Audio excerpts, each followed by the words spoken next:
ഭഗവത്ഗീതയാണ് പ്രധാനമന്ത്രി പുടിന് സമ്മാനിച്ചത്.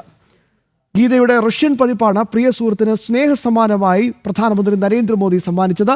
മോദി പുടിൻ സൗഹൃദ ബന്ധമാണിപ്പോൾ സമൂഹ മാധ്യമങ്ങളിലെ വൈറൽ കാഴ്ചകൾ. അവനവന്റെ കർമ്മത്തിൽ നിഷ്ഠയുള്ള മനുഷ്യൻ സിദ്ധിയെ പ്രാപിക്കുന്നു. മഹാഭാരതത്തിലെ ഭീഷ്മപർവത്തിലെ 25 മുതൽ 42 വരെയുള്ള 18 അധ്യായങ്ങൾ ചേർന്നതാണ് ശ്രീമദ് ഭഗവത്ഗീത. കുരുക്ഷേത്ര യുദ്ധത്തിൽ മനസ്സു തകർന്ന സുഹൃത്തായ അർജുനന് ഭഗവാൻ ശ്രീകൃഷ്ണൻ നൽകിയ ഉപദേശങ്ങളാണ് ഭഗവത്ഗീതയുടെ ഉള്ളടക്കം. ഇതുതന്നെയാണ് ഇപ്പോൾ പ്രധാനമന്ത്രി നരേന്ദ്രമോദി തന്റെ ഉറ്റ സുഹൃത്തായ റഷ്യൻ പ്രസിഡന്റ് പുടിന് കൈമാറിയിരിക്കുന്നത്. റഷ്യൻ ഭാഷയിലുള്ള ഗീതയുടെ പതിപ്പാണ് പ്രധാനമന്ത്രി കൈമാറിയത്.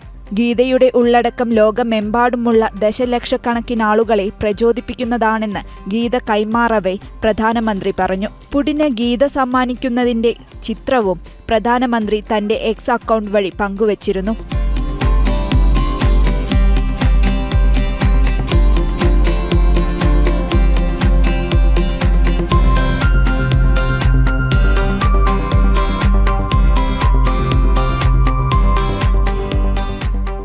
ഭാരതം റഷ്യ വാർഷിക ഉച്ചകോടിക്കായി കഴിഞ്ഞ ദിവസമാണ് പുടിൻ ഭാരതത്തിലെത്തിയത്.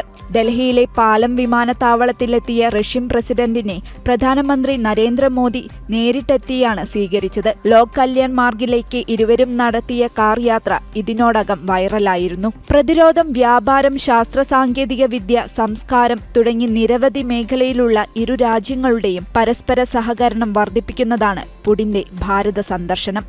ന്യൂസ് ഡെസ്ക് ജനം.